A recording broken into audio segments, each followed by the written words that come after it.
I think that the sound quality today should be a lot better than last week. I have my earphones in, so that kind of helps to Oh, nice. focus in on your voice, and that's also going to be feeding back through my studio. So it looks like um, everything is good and live. Let me just check on my phone. Uh, to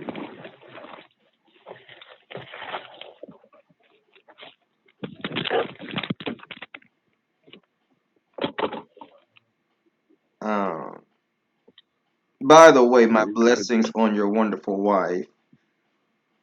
Oh yeah. She was She's like, "Hey, I messaged Cause. I think he knows it's me." I was like, "Well, cool. Thanks. I'm glad you did that." yeah, she is uh such a beautiful soul. She sure is. I don't know if I deserve her. I don't know if she deserves me. That's for sure. But it is what it is right now. Oh, and I'm going to give you the heads up now. Next week and next Sunday night is the first night of Rosh Hashanah. So Okay. I will not be working. So I'll not be doing the call. We can rain check it. I know that's probably my last of my September run, but we'll figure it out one way or the other. Okay, not a problem. Yeah. Okay, Man, yes. I've never said that holiday's name in such a non-Jewish way. It's Rosh Hashanah is the proper pronunciation. No, we But said Rosh Hashanah over here. yeah, that's how we're gonna pronounce it right now.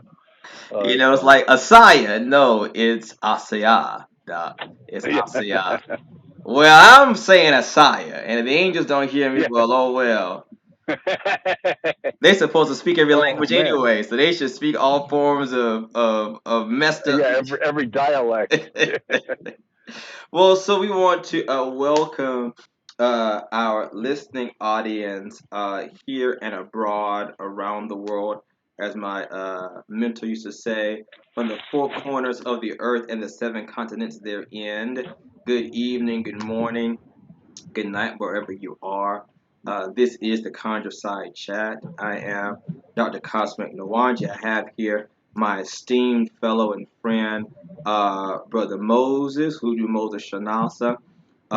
And those of you who did sign up for the Backstage Pass, again, we thank you. We extend a, um, a heartfelt welcome to you. We are a little bit later in the evening just to compensate for some of the time difference, the time zone difference here.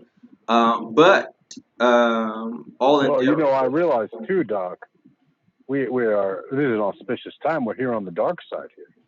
Yes, You see, we're past the tipping point on the autumnal equinox. So we are right. past that point of equilibrium, which means we're officially on the dark side for 6 months. Yes. It's going to continue to get So darker, and well, I should say the nights are going to get longer and longer as we approach December.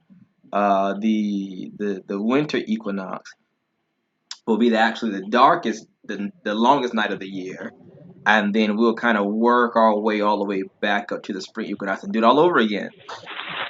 yes, yes. But here we are on the dark side. I could tell. I don't know about down there, but out here you can tell. It's this week you can tell that it was the seasons had intended to shift. They'd made up their mind, and it was time to get a little chilly Well, and time for things to become full. I would hope that y'all would send some of that seasonal resolution down here in the South because, we joke down here in South Carolina, we only have two seasons. We have winter and summer.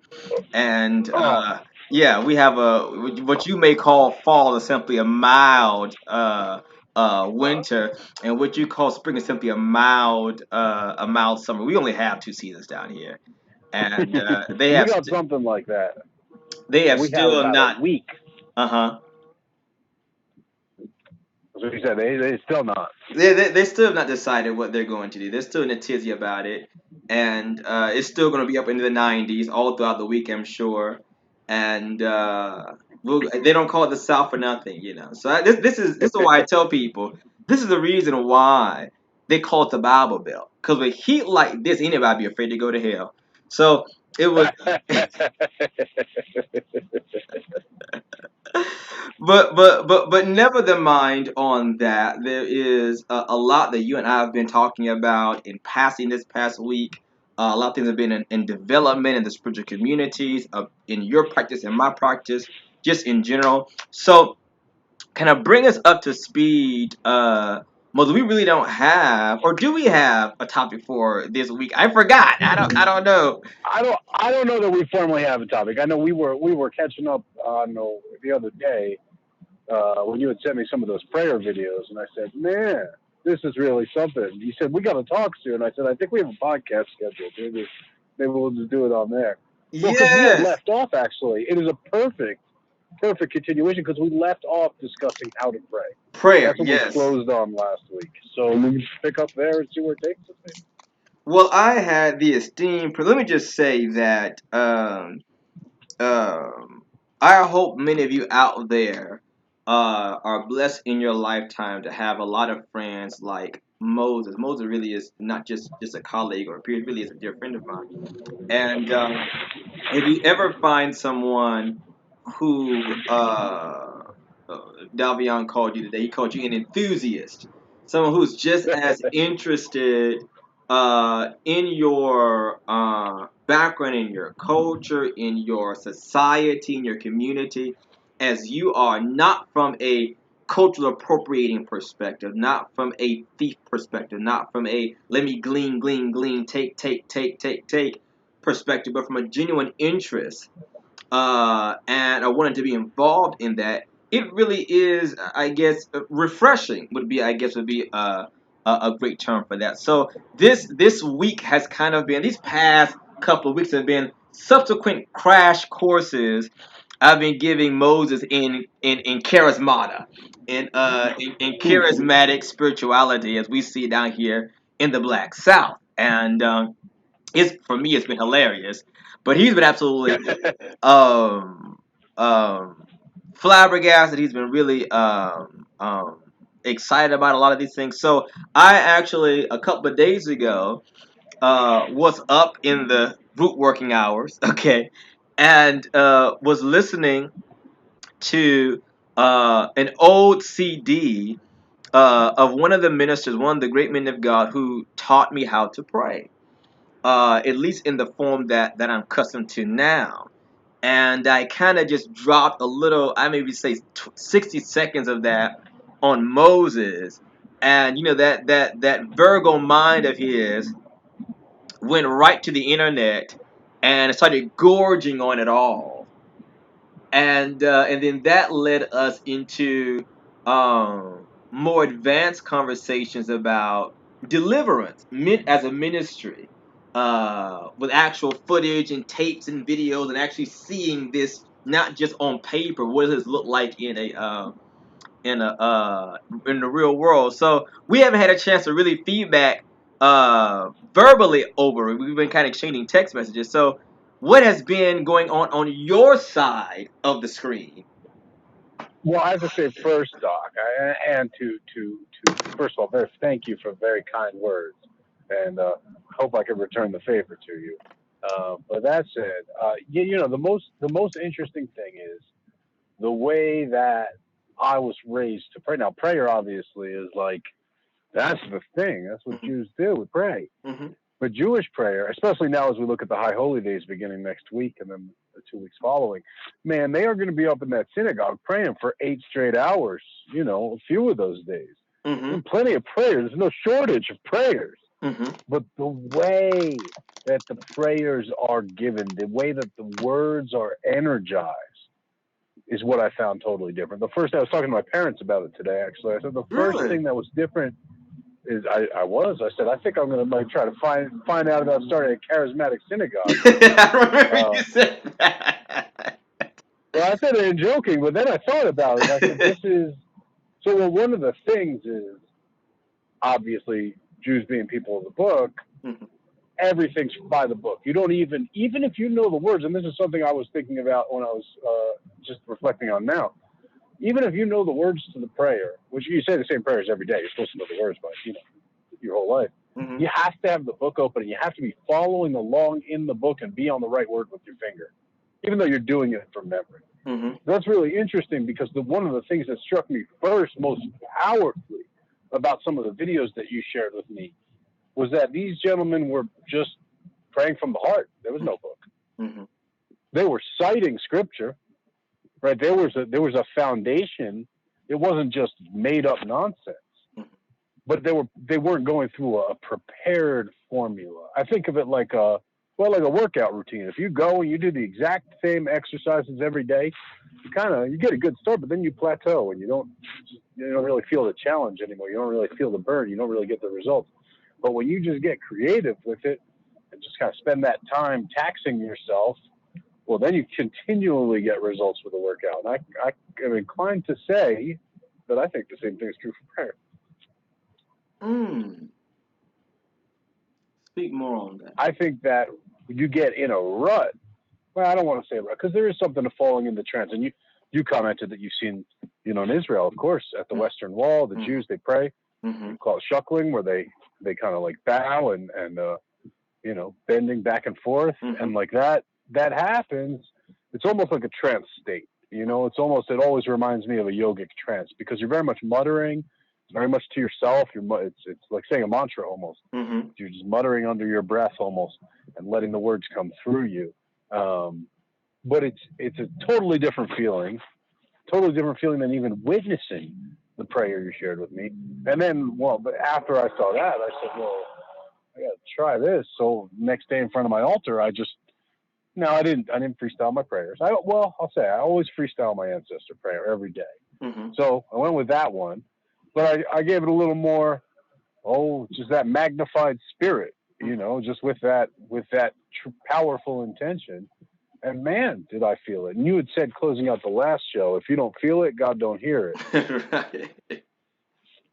And it's interesting because of, I agreed with it on the last show and I agree with it on principle. And I guess I didn't realize the range of different things you could feel during prayer until I tried some of those techniques. And then I was like, wow, I feel this in a whole different way. I felt when I prayed always, but this is a whole different type of feeling. So that was really, really something. And I say that I think it almost makes the person who's praying more involved in the prayer. And when you're just reading from the book and going through it, it just seems almost passive. Like you're there, right? But it's just going through you. You're not engaged with that prayer in a real way. And there was just a much greater sense of agency. And I can't remember off the top of my head, but for the listeners, maybe you could tell them what they can Google to find that. Man, that Chicago prayer, I've listened to it probably 5-6 times since then, man. So he's talking about, well, you know what? I'm not going to call his name because me and him have had some differences as far as doctrine. And I don't want it to be a big thing because he's one to be quick with the legal team. He feels like his name is copyrighted. And so what people have to understand is this. I come from a charismatic background. I'm not as currently as involved with them because of what I currently do now, So somebody goes to him and say, well, hey, a witch doctor referred me to you. That's not going to go over very well in my DM. But I will suffice it to say that really can look at many of the charismatic type of prayers. Now you mentioned that there were some techniques that you kind of glean, you kind of observed in that. What would you say they were? Well, I'll say one thing I noticed in multiple is what we'll call a charge up or a ramp up. Now, in some it's speaking in tongues, but in others it's just like in the one you sent me yesterday where they were doing the casting out. It was just basic prayer. It was just the ramp up. You were setting the stage, and that once that gets to a point, once the energy's there, and I know it, in every house of worship that I've been in, and I've been in a variety. From a variety of different faiths, there is that point where the religious service has entered the liminal space, right? It's ceased to be whatever that room and those people who walked in, and now it's become a congregation in the sanctuary, right? Like it's become this sanctified thing. And at that point, in 2 minutes, 5 minutes, whatever, this is the big difference that I noticed in the videos you shared with me. They're like, we're there. All right, pedal to the metal. Let's turn it on. And they just get going, and that rather than just like, okay, we're going to proceed at even keel. Okay, good. Um, that was something I noticed first. That just the idea of setting the tone and establishing that level of energy, and then once you have it, because I think establishing that level of energy I see everywhere, right? Like that's the beginning, and there's opening prayers, opening recitations. There's all kinds of in different services ways to do that. That's a known thing, but then no one really changes it up from there. But that change up, that's big. The way in which they quote scripture, the way in which they applied scripture. Yeah. I don't want to say loosely because it was very precise, but it was the way in which I would call it almost like a live interpretation of scripture, right? Like a real time interpretation. I could think in the Chicago video where he cites scripture on Jerusalem, even unto Chicago, and establishes the chain of accuracy, of applicability from that verse to the city of Chicago. I thought that was phenomenal. I think, well, in Judaism, usually you're praying for Israel. It's the same, still the same place. Pray. Jerusalem is Jerusalem, right, usually. So I get that one, but still, that was fantastic to see. It's so interesting because this is one of the reasons why I kind of feel like I'm my face is at a brick wall when I have certain conversations with people who are being introduced to hoodoo and the idea of prayer in a hoodoo context, right? We talk about praying the Psalms, and like you said, there is always that place of recitation, but then it just kind of stops there. And like you said, because they are not in some way involved or engaged or exchanging with the prayer, with the recitation. Something that's so interesting is this: Jesus talks about and this is my show, so I'm going to be my unapologetically hoodoo charismatic self. Jesus talks about, I think it's Matthew chapter 6. He said, do not pray as the publicans and the Pharisees pray, that pray with vain repetition. And so his point, a lot of people misconstrue it. His issue is not with repetition. It's not his issue. This issue was with vain repetition. It's empty. It's void. It produces nothing. It's for prayer's sake. It's empty, right? James calls it in James chapter 5 praying amiss, right? It's like, well, what was the point of that? You just gave yourself an exercise in futility. Really, there is no engagement. There's no interaction. There's no involvement. I think one of the things you noticed in those segments was the improvisational nature of the prayer, which you have to be if you're in any kind of theater, if you're in any kind of activity that calls for you to improvise, you've got to be engaged. You've got to be aware. You got to know your context. You got to know your character. You got to know the environment around you so you can adapt accordingly and not become stick out like a sore thumb, right? And that's what makes it seem. And I can tell you the obvious, and I think it is that Chicago one. Yeah, it's about in the middle of that one when he gets heated up, man. And he goes back into speaking in the Holy Ghost. He goes back speaking in tongues in the middle of his prayer. But it just reminds me, the first time I ever knew that I had Holy Spirit in me was rapping, man, freestyling. When you're just going for 3 minutes and perfection is coming out of your mouth and your mind isn't doing it, and you realize that's what's happening, you're just on cruise control basically. Then you're like, what? And that's the power of improvisation. That's what I noticed in the videos too, is why I bring it up, because I see them. They open up the channel. Right? They open up the channel of the Spirit and just let it start flowing. And there's no way you could pray that accurately with that much feeling, that much emotion, if it was scripted, if it was scripted. There's no way. There's no way. That's just coming out. Or if you were thinking about it, you were trying to intentionally and deliberately think about it. There's no way. It just has to come out like a flood, like a torrent, and that impressed me most significantly. That was the most, you know, It's thing so that left the interesting biggest impression on that you use those archetypes that it come out like a flood, like a torrent. Uh, Jesus says in John that out of your belly shall flow rivers of living water. There's this me. inspired improvisation. He even tells his apostles, he said, "Listen, when you go to these cities to preach, don't take a script with you. The Spirit will give you what you need to say as you need to say it right then. He will bring to your remembrance all that I've said to you."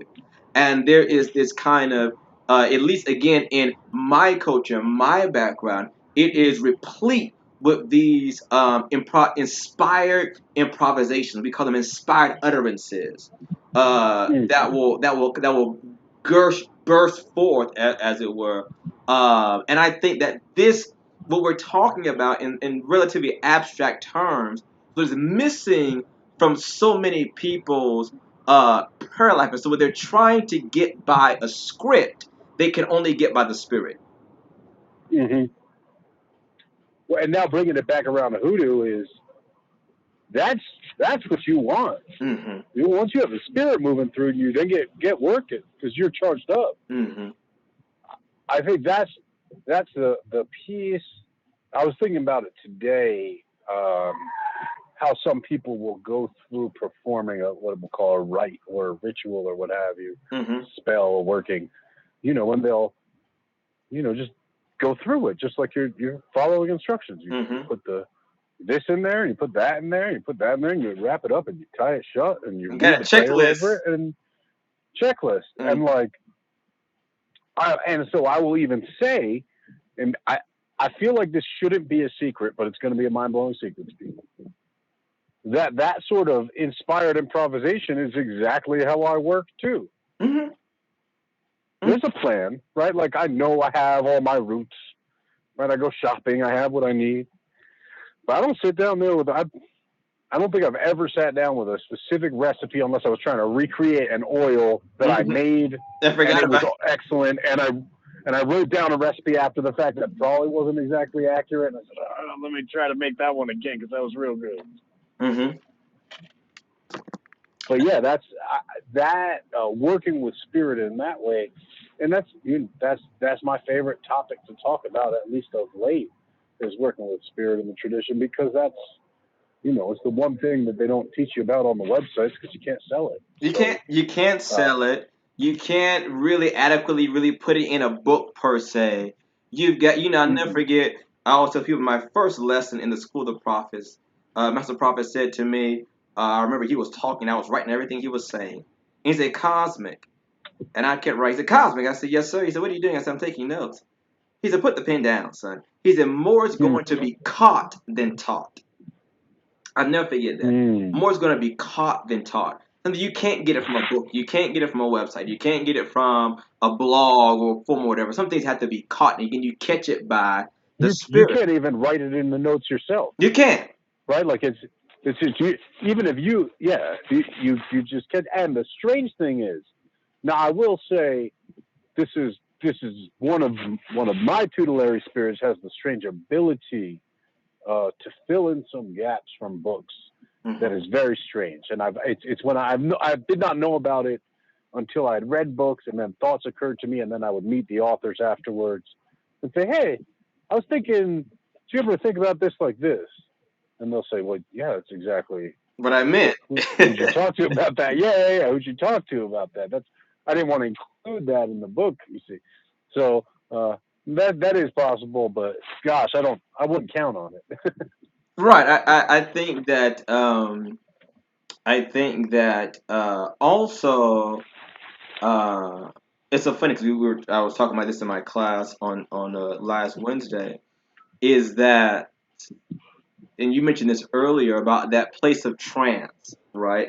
Mm, Trance is such a powerful tool in spirituality, right? Being able to access that non-liminal space, or Deepak Chopra calls it that non-local space, right? Where you enter, where you exit the chronos, the earth time, the linear time, and enter the kairos, the perfect timing.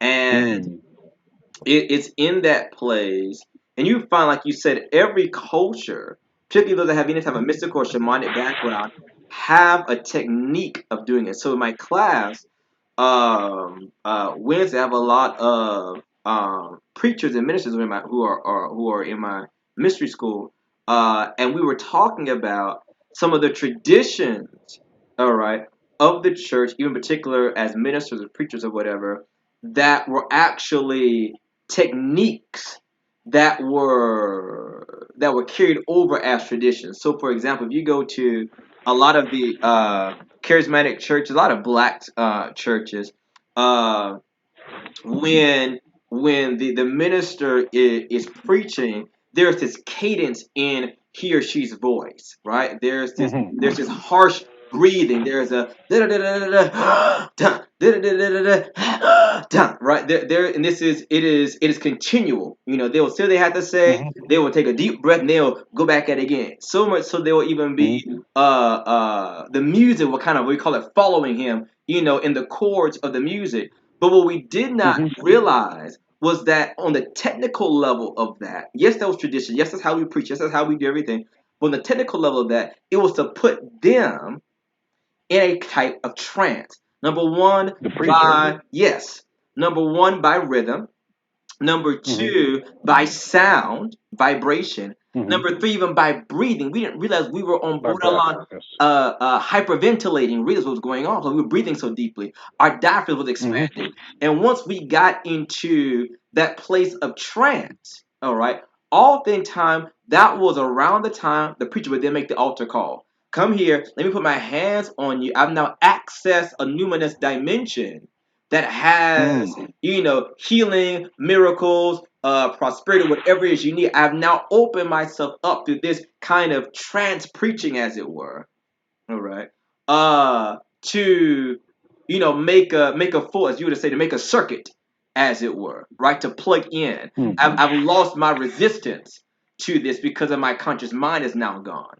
So, and you find this. I mean, perpetually. It's because I used to wonder myself, okay, why is it that if I go to the Southern Baptist Church, which is predominantly a white denomination, you don't see this kind of preaching style. You go to a Southern Black church, Baptist church. Oh, it's. I mean, the deacons are doing it in their prayers. The preachers are doing it in their preaching. It is just this. I mean, it's everywhere. And I really began to sit and think about it. And it came to me one day. It's trance production. Now we didn't know it as that. We called it quote Right. unquote getting in the spirit. He's full of the spirit, right? But we didn't know that the ancients, that was their technique to do that. It was deliberate for that purpose. We kind of brought it Well, over as tradition. yeah, I was going to say historically, yeah, if you can see that it wasn't carried over from Southern white Christianity.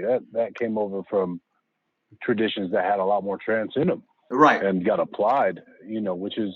Which is I think that's the piece that people miss. The piece that people miss about.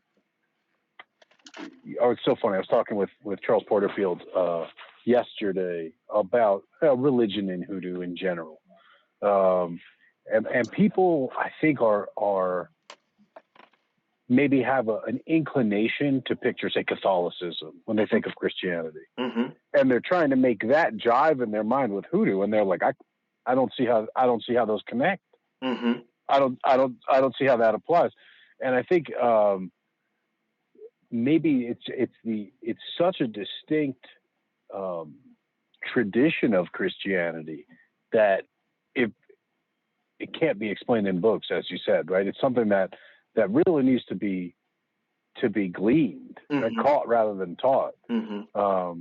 And I think that's an aspect that so many people miss, and therefore unable to, well, certainly unable to apply it in the work, but unable to reconcile the idea of it.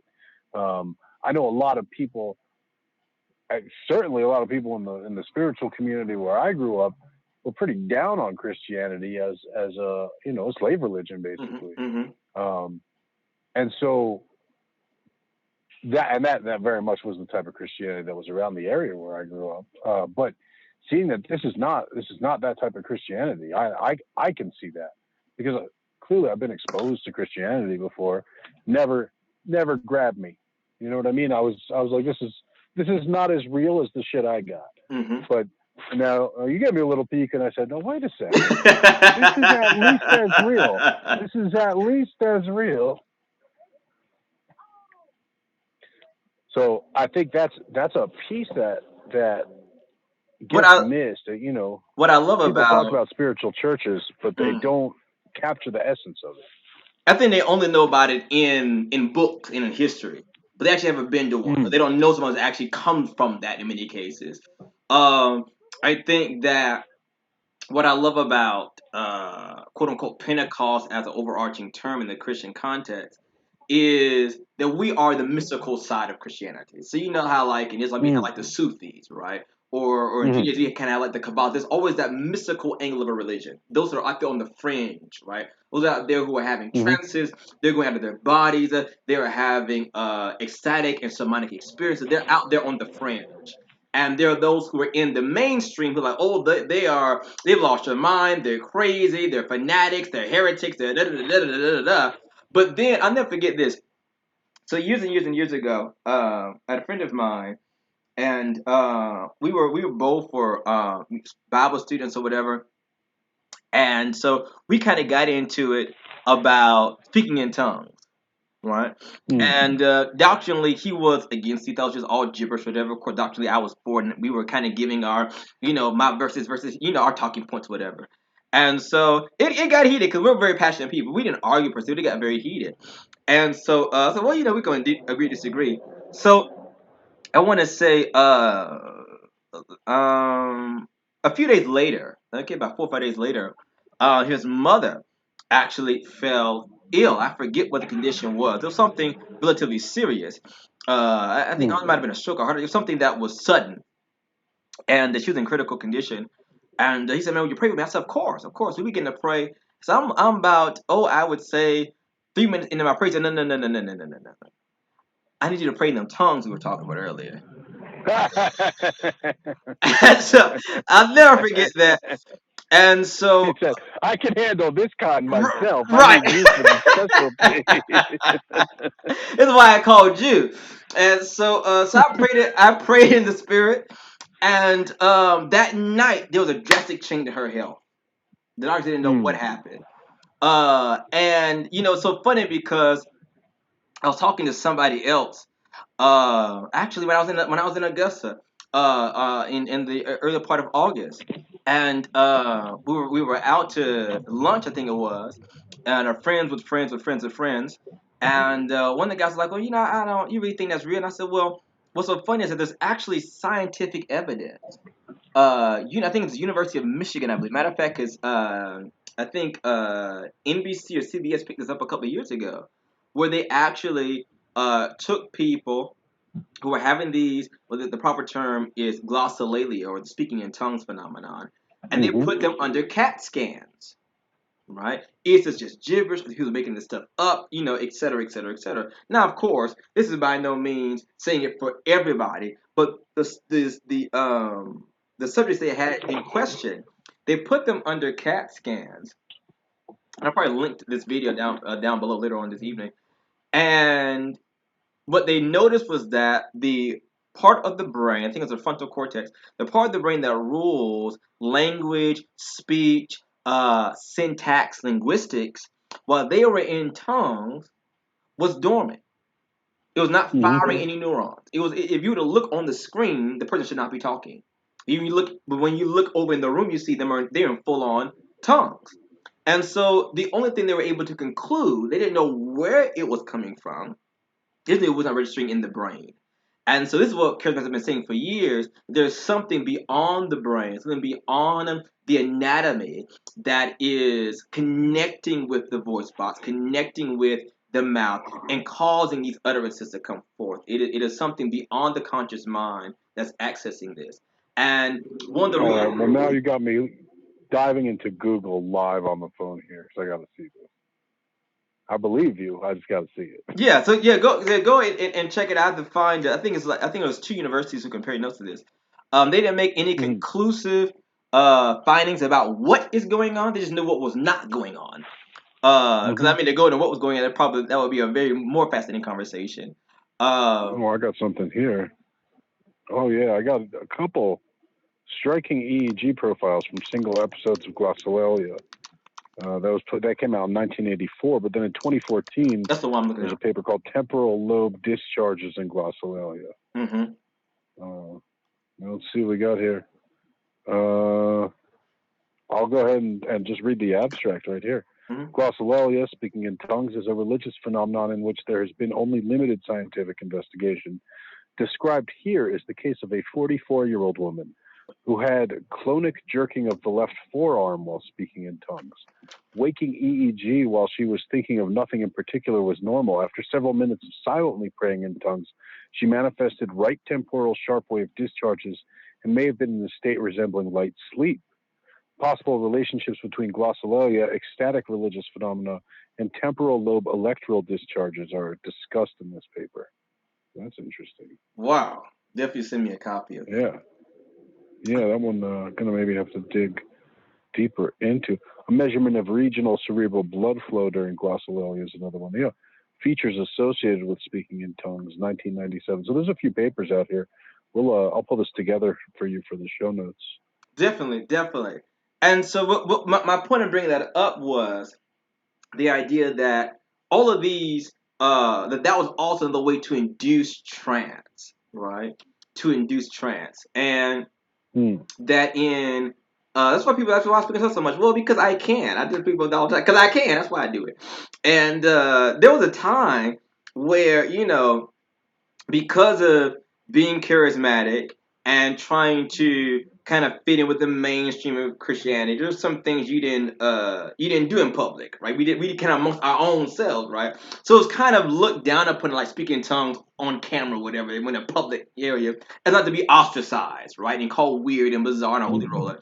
Well, clearly you can say I could give nickel worth of dog when people think about that, because I do just that. My point being is this: that is a technique that allows that subverting, if you will, of the conscious mind, right? It puts the conscious mind, the ego, out of commission for a moment, and now allows this free flow of information, of revelation, of power, of whatever, to have an unhindered access in the physical world through that kind of physical expression. It's interesting because I had been exposed to a lot of research, basic anthropology. You end up seeing a lot of research on. I'm not sure why. I guess because it's an American phenomenon. It's a phenomenon that happens in our culture. So it's an interesting cultural anthropology topic. But I want to say is so clear to me. Like I have such a clear sense of it when I witness it. What's happening there, right? Because from what I know from research, it's exactly as you describe it, right? Like it's unhinging of the conscious mind. You're just letting like morphemes or phonemes with syntax just fire, right? Like that's what an anthropologist witnessing it describes it as. And so it's just like units of language just exploding spontaneously. But what it is it's tuning in. It's tuning in to spirit. It's almost like I think of when old-fashioned radio, when you're turning the knob for a bunch of stations and you hear the blah, blah, blah, blah, and then you land on clear signal because it always lands on clear signal. That's what I've witnessed about it, and yeah, it's funny, I guess, how people. I would say there's a perception built up of like like possession type thing. People speaking in tongues, speaking in languages they don't know. Like, he's here speaking in Sumerian or whatever, but like no, that's not what it's about necessarily. It's about letting spirit flow through the vocal anatomy, and then when it dials in and takes form, then the prayer or the speech or the prophecy takes flight. From what I've seen, it's like well, this is going to be a weird metaphor, but Super Mario Brothers 3, I want to say, is the one where he got the raccoon suit, where he had to run, run, run, run, run, and then he could take off and fly. And it's the run. We call it priming the pump. We call it priming the pump. Priming the pump, yeah. Now you also get a chance to sing you give me just a little bit beyond prayer about because you're fascinated with you've been very fascinated with deliverance ministry as a construct in the Yes, charismatic uh, yes. society. So I sent you a couple of things about that. What was your experience as I say on the other side of the screen? What do you think about that? Well, so the Wim Worley one was the one that I was watching. I only got about it was long, Hmm. so I got about halfway through that one. And well, I gave you obviously my feedback on his style, which is very um, man, middle school principal is all I could say. Like it's very like matter of fact. Pretty much tired of this shit. Like I'm not even worried about it. Go ahead, come on out. You, come on out. Now you had in a previous conversation you had told me about how he kind of names the families and starts calling out. Hmm. Okay, now I'm calling out the fears. Hmm. And starts listing fears and calling out the families. I really like that technique. Now there were some things that man called out that maybe we'll just have a theological difference of opinion because I do not believe either breakdancing or karate are demonic. Well, this is what I tell people. This is this is why I'm always careful to consider with this video because it's gonna drive somebody the wrong way. But what I tell people is these what he's listing, and it doesn't come through very very well. But on the other side of this, in the visible world, it comes through clear because they obviously come out. Is Sure. the doorways and the access points Right. that an So the demons activity that have come in through this or exactly. in this realm. Right. So the Right. activity in and of itself could not have been evil or demonic Right. or have any more weight whatsoever, but it serves as a doorway for those critters to crawl on in. It is funny when he's just listing stuff. Right, it's like Uh, karate and the yoga. Come out. yeah. It's like, man, people are really. Uh, now, I was pleased to see that when he was listing basically every other religion, he left Judaism out of it. But he hit every other Oh, one. oh, oh man, he came out there with a batting ram, didn't he? He sure did. Yeah, yeah. And that was so interesting because he, well, I mean, he's got, by the end of it, he's got the whole room Oh glowing. man, You know, it, he's got, it's pandemonium in there. it really is. You just see dudes dragging guys out who can't handle it. Just, I tell you, yeah, I you mean, have to experience it. You can't. I tell you, when I tell you, mass deliverance is pandemonium.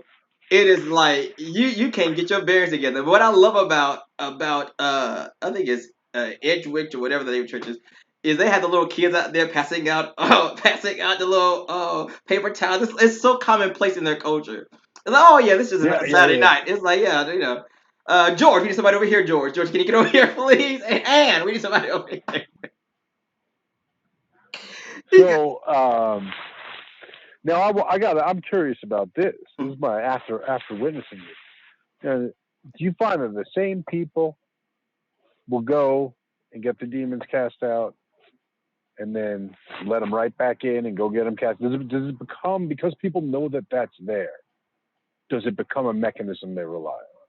Well, I wouldn't say it becomes as extreme as that, but what I have found is that in the modern deliverance movement, what I think is very, very, very unhealthy, is there is Hmm. not an equal um, emphasis on discipline.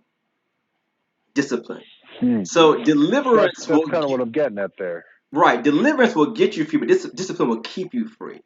And so when you kind of have this idea that there's nothing that I can do, right? I don't want to use the word accountability, but just discipline, right? Then you do begin to build that kind of culture. And what begins to happen is because of the lack of discipline, deliverance become less and less effective. Because through the Hmm. lack of discipline, those entities gain more legal ground to be there. Mm. This is why I like what Derek Prince said with the couple that came to him. They wanted to argue him down on theological points about could they have demons. He said, you know what, listen, go on back home. Come back when you're desperate. All right? Deliverance for the desperate. Mm-hmm. When you're at that point, you're not trying to fight me, you're not trying to fuss, you're not trying to scrape and scratch. You want to get free, right? And whatever that means to maintain that freedom, right? You will do. Okay, now this is fruit worthy of deliverance, right? This is something that we can begin to Mm. work toward because it is not wise uh, for that minister to take you through that, knowing full well that the state of you after is going to be worse. Well, and I think you hit on something with that applies in general in doing workings. As a professional worker, even as an individual practitioner, Mm-hmm. um, that going home, come back when you're desperate. The power of desperation on the one hand, Mm-hmm. the desperation is I've been thinking a lot about narrative and how we build narratives and how we become trapped in the narratives we build. And desperation is an interrupt on narrative, Mm-hmm. right? It's the escape key, Control Alt Delete Mm-hmm. on your narrative, um, and puts you in a place where you're open. You're truly open to miracles, Mm-hmm. and that's when they happen.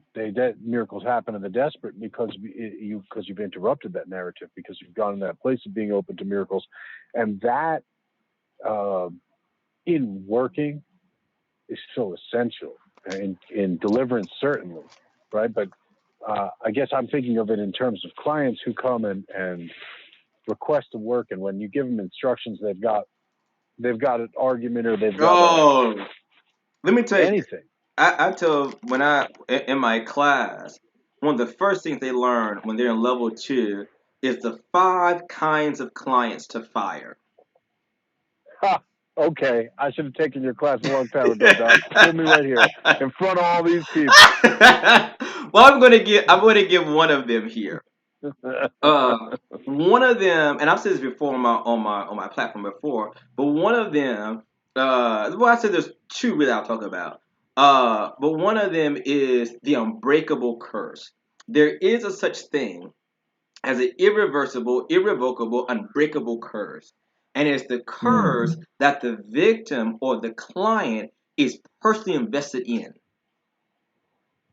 It's the one They don't they want to let go. they will fight you tooth and nail to keep their Mm-hmm. condition. It doesn't matter what you Mm-hmm. prescribe them. It doesn't matter what you can get them the Mm-hmm. greatest bath, the most powerful ritual, and you can begin to hear it a mile away. When they Uh show huh. up and they start talking about their condition is so bad, and they went to this person, they can help them, and that person they can help them, and that person. But oh Moses, I just knew.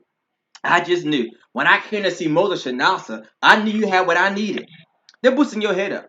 Because really, what you don't know is that you're about to be on the chopping block of spiritualists. You're going to be added to the list of those who could not help them. And that they become more Uh. invested in not being able to help. That's their thrill. I have a condition, I Uh. have an issue that's so powerful, it's so overwhelming, it's so ginormous. Not the most powerful, the most skilled, the most mountain moving magician can help me.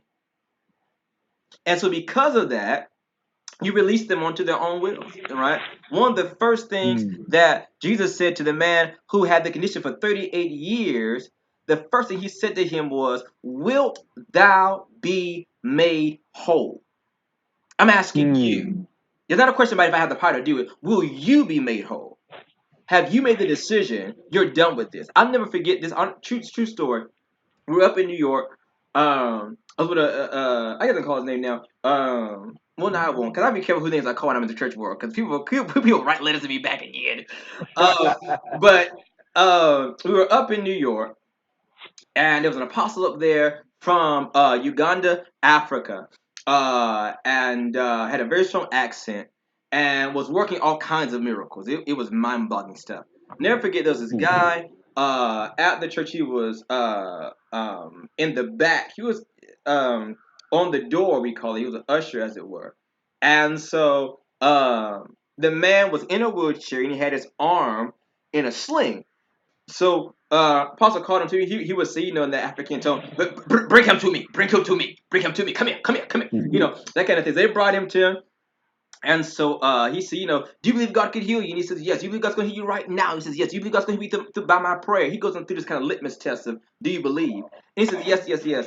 So the man of God bends down and is about to lay hands on the guy's knees to bring him out of his wheelchair. Okay. Now, Apostle had given the mic to somebody else, but he still had on his suit mic. All right, the lapel kind of mic. And so he's kneeling down at this guy in the wheelchair to lay hands on the guy's knees, and the guy leans over to him. Now we can hear because it's on the mic, right? And he says, "No, pray for my arm because I get a check for this." And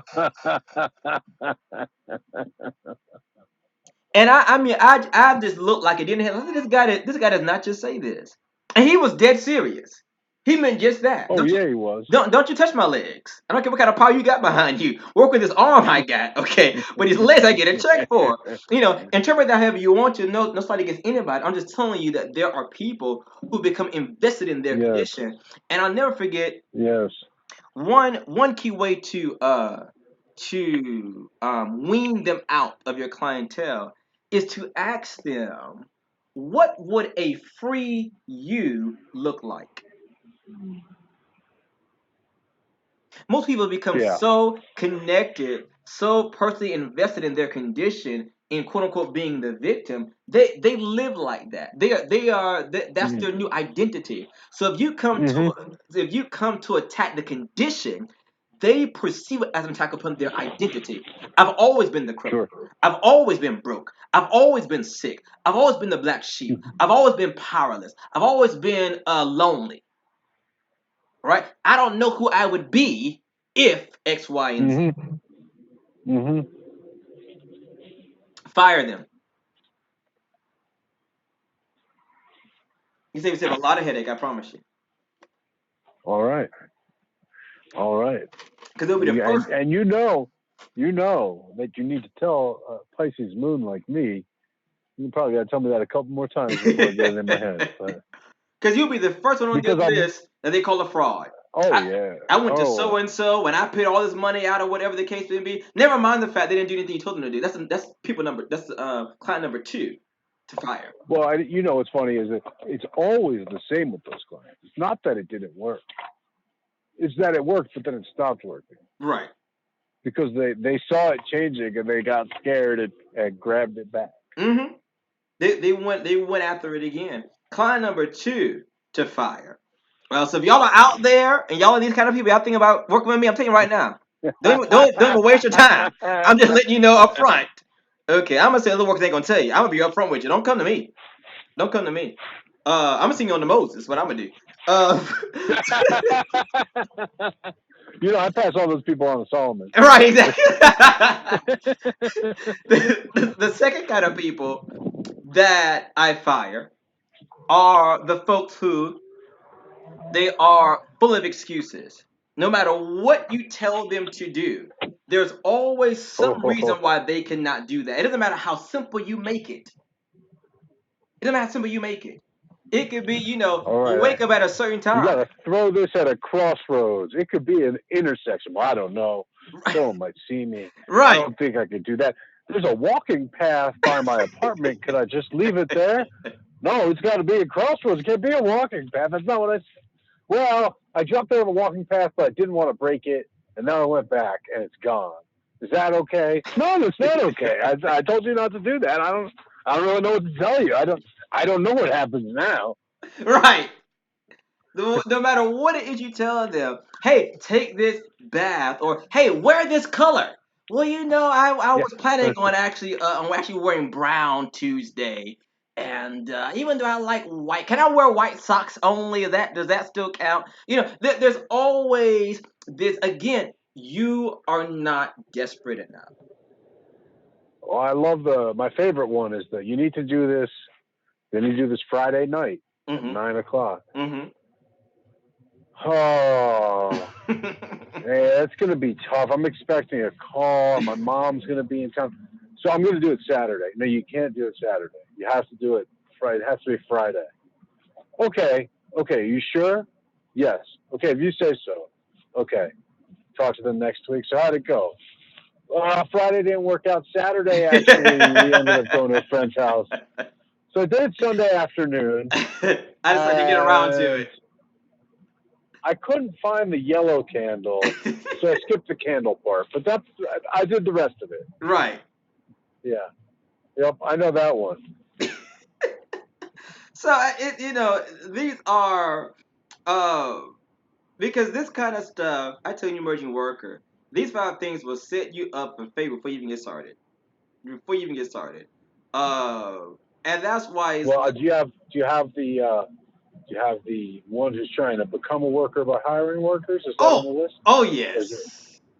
The, okay. the the other I one didn't know if that was is gonna be bonus number 6. the other one is you gotta make me give away all 5. I'm just gonna give one more and I'm done. See, y'all gotta watch Moses. See that trickster come out. Um, Well, that's a free trick I'll tell everyone. If you can figure out 10%, you can get 25%, and then you can parlay. If you can go talk to someone else, you can turn 25 into 50 real quick. it is those who first of all, the client who sees you as an expense and not as an investment. Mm, Oh, I know I'm mm, walking heavy tonight. That's all right. It's late in the evening. I'm going to bed after this. I care less. That's why I'm glad I insisted on the time change. I like this now. This is a good hour for you. The ones who are still kind of back and forth and in and out and well and well, I went over to so and so and I saw this sale at such and such. So they're still kind of okay. Well, listen. There's no. I'm not in any rush. I'm not trying to pressure you. Take what I've said.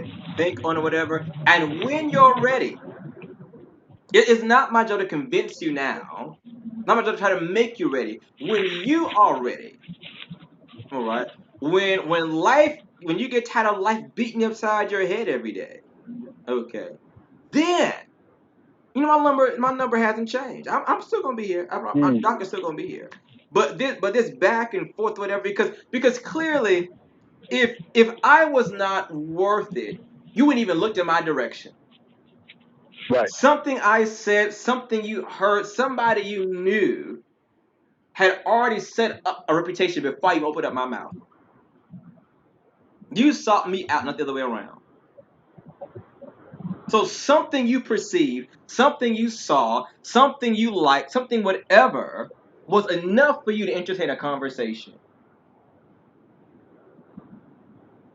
So me proving myself has already been done. You prove myself for me because you here. You Well, see. that's the other thing that it's always strange to me is the person who wants to hire a worker and is not sure that they believe themselves. Right. That's a strange proposition because for me, it's like that's a that's just a real weird way to find out if you believe. Why don't you try believing and see what you change in your life? Start there. That's what's so. I think when people hire workers to be proxy believers, you only get Mm. 50% results. Woo, You we get were 50% just results. I don't know about friends out there listening. We were just talking about this earlier today. We were talking about psychics and prophets or whatever, and that whole numinous realm of prediction, whatever. But this idea that uh, I'm gonna have to do this is another thing I teach in my class. Okay, I have a firm policy. All right, any client you can pull up from anyone I've worked with who can tell you this the truth. All right, Cosmic has an indelible philosophy. There is no such thing as the client do nothing. I'm not that kind of worker. Mm, I'm just mm. not. I'm not one of those pay me and wait kind of workers. And see what happens. No, no, no, no, no, no, no, no. I'm definitely not going to do my work and your work for the both of us. I'm Mm. not doing that. No, meet me halfway. The job is do what you can. I'll do what you can't. Yeah, well, I'll say a doctor writes a prescription. That's how. So I'll make the medicine for you. I'll send it to your house, but you need to take the But medicine. you need to If take you it. can't take the medicine, and you need to take it according to the instructions I send you. You Right. can't be taking the antibiotic one a day, and then you skip a few days, and then you eat 4 of them to make up for it. That doesn't work. Mm-mm. That's not how any of that works. And it's the same. Yeah, I agree with you. I agree with you 100%. Well, and the proxy prayer bits is so interesting. My parents were over today, right? So I talked to them a bit about the idea of charismatic Judaism, but I kept talking to them, and I actually was showing them the book of Seals and Amulets, Mm. because I'd been practicing my calligraphy and all my stuff was up. And I was like, look, I'm getting pretty good at it, not bad, you know. So, so my dad was flipping through the book at one point, um, and we got to talking, and my mom was like, so what are you doing with all this? And I was like, I use it in my work. She's like, you do this? I was like, yeah, I did. I love working. It works, whatever. She's like, so do it working for my business. Do it work for my business. And I said, first of all, you came here 3 months ago and said your business wasn't working, and you asked me to do it working for you. Then you came here 2 months ago and said you were super stressed out because you were so busy because of how much work you had. Well, we're going to leave that aside. And you're coming back again and saying you want to be busier. God bless you. Let's do it. So we got it. And I'm thinking the whole time, I was like, what do you want? Write down a petition. Mm-hmm. Don't write who it's to. I'm still figuring out who it's to, but write down your petition. And she wrote out her petition. And I was like, hey, for the business, like, this is really St. Martin of Tours, San Martin Caballero. This is his turf. And I was like, well, are you willing at the end? I was like, are you willing to promise something? She was like, what am I promising? I was like, well, the guy I'm thinking of, you're going to have to promise to give, to clothe people, to clothe the poor. She said, I have no problem with that. I was like, okay. You know, we discussed the percentage she was comfortable with. And at some point she was like, well, so what are you going to do? I was like, she's like, can I do it? I was like, you're not going to do it. She's like, well, I'll do it. Whatever. What is it? I was like, are you going to kneel and pray to Jesus? She's like, but Jesus can't help me. I was like, no, but the guy who can help you is a really big fan of Jesus. And we're going to have to put in some good here. And if you can't do that, she's like, I can't do that. I was like, that's why I'm doing it for you. But only going to get 50%. Realize that's proxy work. If you're doing it if you have a worker back, you know, if you're working in tandem, that's worth so much more. It's worth so much more. You're paying the worker the same dollar to just work on their own, and then you working alongside them, you're more than doubling your investment. Yes. It's so That's it's so interesting. You know, I'll just leave it at that because then I'm getting into some secrets I teach my students. But which by the way, this is a great segue into our announcements. As a matter of fact, Moses. there we So go. Go ahead, Cos. well, what you got going on? Shoot, what do I got going on? Man, I will say only this. I am anticipating, hopefully, an announcement in the near future that will restrict my schedule a bit, that I'm looking forward to. And so, because I've been just doing this wandering samurai thing for a long time, so it'd be nice to be able to hang my hat somewhere for a minute. So, with that said, I am doing some very interesting things. I'm basically trying to blow out work for people who want work done over the next couple weeks. So that means I got oils that I'm going to be putting out that I've just been waiting for the time. So I've got, some very long steeping oils and some private stock things. Parchment amulets. I'm doing some parchment amulets for folks. I'm very excited about. The Very good calligraphy is ones. getting very, very sharp. Oh, hey, I got to send you I got to send you your whole package, Doc, including that parchment amulet, which I'm very pleased to have been able to make. And yeah, that's what I'm focused on right now. Of course, still working on the manuscript. Hopefully, in the quiet hours, maybe I'll get a few notes down tonight. And then, depending, I may have a whole bunch of classes to. But I'm just waiting for a couple things to come together in the next couple of weeks before I make any major announcements. But what about you, Doc? We'll let the people know where they can find you. Well, of course, they can find me on Instagram at Hoodoo Moses, on the web at hoodoomoses.com, hoodoomoses@gmail.com. You know, you probably shouldn't just Gmail me. Go through one of those other ways and get a little context first. And of course, patreon.com/Hoodoo Moses is a great way to connect with me. Very good, guys. You definitely want to have Moses' mind in your arsenal in whatever way you can. Follow him wherever. Sign up for whatever he's putting out there. He's good, folks, and he's no novice at this. So what I've got going on is we had our official launch yesterday of the master class. You can find it on patreon.com/cosmic KHOZMIQ. It is epic in there. We've got 11 students in there already. Those of you who have wanted to get into the apprenticeship but were not able to, this is your chance. Maybe you want something a little bit more advanced than the webinar series, but maybe you cannot make the investment or the divination said otherwise about the apprenticeship. This is that middle ground. This is that in between space. This is the crack between the two.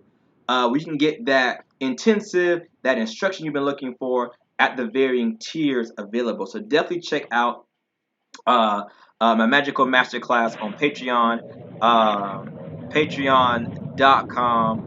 patreon.com/cosmic. And of course, you can find me on my website, cosmic.com. That's what I've got going on there. We had an incredible um, community working over the past week. My students pitched in, as they often do with these community workings, and it was powerful. It's crazy because I sent out the video footage to the people who participated, and Mm-hmm. I would say about a fourth of the video I can't get because the energy kept short circuiting the feed, and I stopped even trying to do video on it because there's no way to do it to a Virgo's quality satisfaction if you're doing any real work. I mean, it was just everything from the now mind the camera's on a tripod, nowhere near the altar. The camera's falling out of the tripod to Mm-hmm. the flash is going in and out to the feed is cutting off to it was just bananas. And so so I actually had to take the camera out of the room and sit down and talk to it and listen. Okay, me and you are gonna have to get this thing done with the other. Okay, and honestly, did I took it outside the room and set it down. I said, listen, we can't be having all this back and forth. Now make up your mind. Either you're gonna work or you're not gonna work. Okay, if you're not gonna work, let me know now. I get my phone. But after we had that sit down conversation, it did all right for the remaining part of the video. So I'll be sending out uh, those reports and stuff this evening. But that's what we've got going on my end there. So what'd you do, Doc? What did you do? Well, and let me ask you this: Wait, are you doing the 9 days of Cyprian? I know Yes, you're a devotee of Cyprian, so yes, that's part of your current activity. Yes. yes, yes, And when does that conclude? That concludes the 29th, 28th, yes. 28th, I believe. Uh, 28th. Well, teach me on that. Teach the people on that to the so extent that you can. well, really, very, very basically. There are a number of workings that I do with Saint Cyprian. Really, during this time, he's kind of on vacation for 9 days. Basically, this is his vacation time. Yeah, Uh, it's just time for him to chill, right? For me, right, it's like my birthday. Like I don't work on my birthday. right. Ain't nobody call me on my birthday. I have moved, all the works that are under him. Refreshed his altar very, very well. I always go and buy a new altar cloth every year. Oh, Yeah, lovely. for him. Of course, purple or violet there. One of his iconography is the cauldron, the spiritual pot. Mm-hmm. So we work with that a great deal, making fire offerings in that. This is the time where I go and remake all of his oils, Mm-hmm. and his spiritual charges.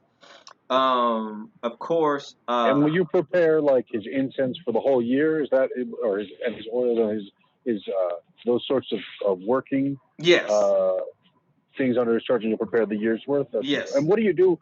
What do you do if you have?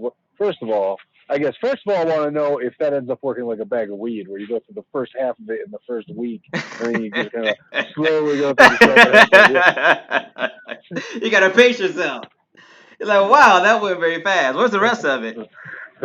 No, and that leads to the next question: is hopefully you prepare enough to have excess, and then do you continue that into the next year as sort of like a second year, or do you do something with that? So, Do you so alter all that of every year? that is one or two things. So there's a motto in my spiritual house, which is nothing goes to waste. So one of the things you'll learn in my class is how to take one compound, how to take one formula and make multiple compounds from that. All right. Mm-hmm. So we I use, was I mean, just talking to someone about that today. I love that. Yes. there is no waste. There is no waste. Mm. Everything is used. Okay. We can take one herb and make a powder, an incense, a soap, a bath. Okay, out of that one plant, right? So Mm-hmm. just by knowing what to do with it. So in the same way, when I approach his shrines, uh, a lot of it is things steeping. Okay. Mm-hmm. A lot Mm-hmm. of it is when everything is kind of refreshed. There are incense with the remaining part of last year's incense. Okay, whatever is Mm-hmm. left over, that's what the altar cloth goes to. That's what his statues go to. That's what his pot goes to. All those things are incensed again with the remaining of that. So Mm-hmm. nothing is left to Uh-huh. is left. The ashes of that is added into his pot. Um, Uh-huh. the his actual mysteries are actually soaking for those period of 9 days in an alcohol based solution, right? That has some other Uh-huh. works in it, and that's going to be used to make his fragrances for the rest of the year. So Uh-huh. the other thing I do is, like you said, is I do ration myself out. So I have this one big uh, jar, okay, of I think about 16 ounces or whatever, uh, and I will put them in little spray bottles, right? Mm. So that is what I will spritz him with, spritz his area with, uh, very often, right? Sure. So a lot of it is, using up the old or adding it into the next, right? Mm-hmm. There's Mm-hmm. this long history I have from the tradition of the prophets where the prophetic oil is passed down generation to generation. So if you receive oil from your mentor, that has all the oil of his lineage in it, right? Mm. All the way back as far back as his line goes, right? Mm-hmm. So in the Mm-hmm. same way, whatever's left over is put into the next box. I like that a lot. I like that a lot. Um, so I guess that I want to ask in likewise in the context of working with Cyprian. So if he's on vacation for these 9 days, Hmm. uh, what what about folks who didn't think to put him on vacation? Should they expect maybe a slowdown in their workings, in their efficacy right now? Well, that's what I say about saints. And again, I am definitely not a saint expert. Know about one, and that's by Cyprian. And maybe Saint Michael and the angel. That's about my extent there. But what I find is that the saints, um, they're very robust. They prefer days off, but they know how fucked up humanity is, and they can take a blessing any way they can get it. And they say, what, child, listen, this is my day off, but I'm gonna kick you a couple of dollars here because I see no conditioning, baby. This we just can't have this going on. So I think they're That very is true. They are saintly. They are used to suffering for people. They're right. very nice. They are. They really so, are. being martyred again on their holy day is they're no stranger to that. But I Yeah, like exactly. That's to kind of. I would say this is more so incumbent upon the devotee than the spirit, Mm, right? You mm, should, right, out of honor and respect, I recommend that you clear out this day. I mean, it's only however many days it is, right? You've got the remainder part of it. Let this be your tithe, okay, of the year, as it were. This Sabbath for them. mm-hmm, Give them vacation. Let them rest. Let them, and also it's a time where instead of in my normal times where I would go to refresh work for him to do, now I go and mm-hmm, I I recite all the work he's already done and brought to a fulfilled conclusion. Oh, This is I me like saying, that. Yeah, thank you because with this chronicle him. exactly this client, it was an impossible case. You said put it with you, and bam, 3 years later you came through, and then this happened, and Yeah, then this happened, and then this happened. yeah, I like that a lot, Doc. I like that a lot. I do that in generality, but I like that idea of like enumerating them, like reading the list of accomplishments, like an old hero of yore.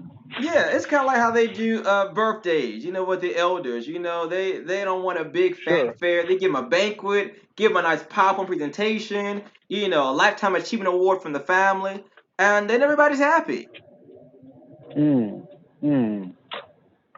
Yeah, that's the way to do it.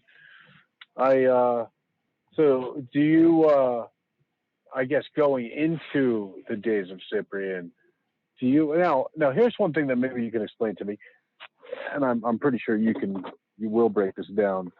So there's Cyprian of Carthage, and there's Cyprian, there's the other Cyprian, Mm-hmm. and one of their feast days is on the. How does that work? One of their feast days is on the 18th, the other one's on the 28th, and it's the 9 days in between Mm-hmm. is It's the the feast is overlap. the 9 days The overlap. Mm-hmm. the overlap. So what are your thoughts on the Cyprian to which well, I guess let me ask this. Is Cyprian a big deal in a lot of hoodoo in South Carolina? Or is that a No, cause special? that's kind of a cause A special. cause special? You don't really Yeah. find really saints outside of the angels is not common. That's not Now, do common. you know, and you may or may not know this at all, do you find Cyprian in New Orleans? I don't know. I haven't the slightest clue. Because obviously you got saints down there, Saint Rita, Right. Saint I would not. Expedite. I would not be surprised.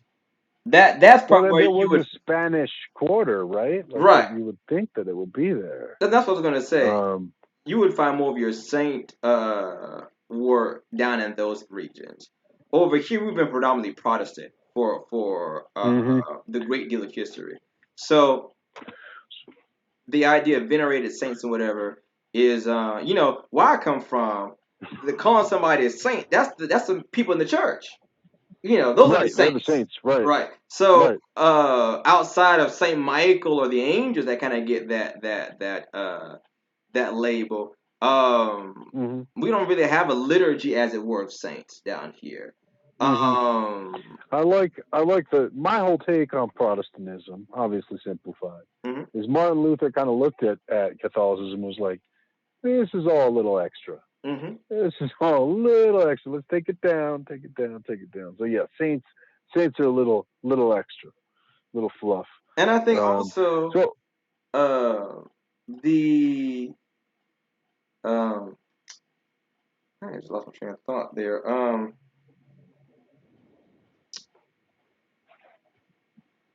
Oh, and the Gospels. Saint mm, Peter, Saint Paul, Saint Matthew, Saint Mark, Saint Luke. Those are actually the names of the books of the so Bible. the apostles become saints. Right. So you can find Right. that you find those kind of workings, dealing with the apostles, a lot. But those are probably Yeah. the majority of your saint where you're gonna find by and large. Again, there are pockets here and there, but the lion's share of it is not. N- Now, with the apostle ones, do you find that they are sort of given uh, specific correlations? Like what the famous, I feel like this is, well, I actually don't know where St. Joseph and home buying and selling homes, that Well, association came from because it's the idea that Joseph originally. Joseph was a carpenter, and so everything With the that carpenter, shouldn't, but the tradition of burying the statue and things, I don't know where that, I know that's in New Orleans voodoo, but I don't know if that's where it came from. I haven't the slightest clue. I'm one people I'm telling you about. I don't know. I haven't the slightest clue. I know that Saint Joseph um is used a great deal when it comes to single mothers, stepchildren, carpentry, building, real estate because of that. Um, Mm-hmm. and wealth, right? There's this idea that Joseph was a relatively wealthy man. Well, no, I'm getting that confused. Another Joseph, Joseph Arimathea, was a wealthy man. This Joseph was a carpenter, was a man who worked with his hands. You think about Peter, okay, and the rock and the keys. Well, Uh, he has the keys. Right. And so, matter of fact, there's even a working where you would put a person's name under a rock that you've baptized in St. Peter's name, right, to keep them, to hold them Mm-hmm. down. St. Peter as the rock. Mm-hmm. Um, Mm-hmm. in that the idea that this person is some kind of hellion, some kind of troublemaker. And you would say, St. Peter, as the Lord said to you, this is my rock. I build my church upon this rock, and the gates of hell will not prevail against it. So also don't let so and so prevail against me in work or in love or whatever. And you put them under this heavy rock, and go about your business. Well, that's. Can you go? Could you go through and run through? I'm not going to ask you to now, but I take it there's workings for all the apostles then. I don't know them all because I work with them all, but yes, there are. Yeah. What you often find is, particularly here in the South, you'll find churches and chapels or whatever named after, even the Mm-hmm. Protestant, not even just Catholic, but even the Protestant. Saint Matthew's Baptist or Mm-hmm. Saint John Mm-hmm. Pentecostal, whatever the case may be. And Mm-hmm. you just go back in the history, you often find this as well, that those what I find is very interesting, if you go back in the folklore of the people, not just what they write in the history books, you will Mm-hmm. find that the name that church is after isn't really that saint, but some person who also shared that saint's name. Mm. And so, really, what they're working with is that they've kind of venerated that person. Right. Like for example, we want to speak plainly here, and I've said this 100 times. People still think I'm crazy. Uh, I mentioned to you before about Azusa and William Seymour and all of that. Well, the Mm-hmm. largest black Christian denomination, all right, founded by oh God, y'all don't kill me. It's give me 1 second. Mason, all right. Bishop C.E. Mason, who Mm-hmm. was the successor of William Seymour, went on to build the largest African American Christian denomination in the world, period, charismatic or otherwise. Now, what's so interesting is that he was a root doctor. Mm. I know before y'all stone me, you can go in your history, you can find photographs. Oh, I've seen. Okay, that's funny. I know him only as a root doctor. I know exactly who you're talking about. I know the photographs you're talking about. Yes, That's very funny. but he is the I don't know him as a Christian. I know him as a root doctor. But he yeah, he is the I know the man. founder of that denomination. So to the extent that now I think they've moved it now, but to the extent that the headquarter church, they have him Mm. in state under the head Mm. in a similar way how the Catholic Church has St. Peter's Basilica. Sure, with the relics in there. So it was just very fascinating. And if you just study the Church of God in Christ, they call him Kojic. They got Huh? to say you can't join in, you got to be born in. All my Kojic folk out there, God bless you. Uh, a lot of and I mentioned this before on my show. A lot of the great names of black mysticism came through that denomination. You think about, if we would just want to go down the list, you think about Mother Boyd. Okay, my God, that was a powerhouse woman. You think about just going back as early or as recently as the 80s. Everybody remembers Mother Elsie Shaw, who would go and hold trances in the middle of service. I mean, she would be on the pulpit and go up, and she would Mm. literally freeze. Her body would literally freeze. She'd go into a stasis.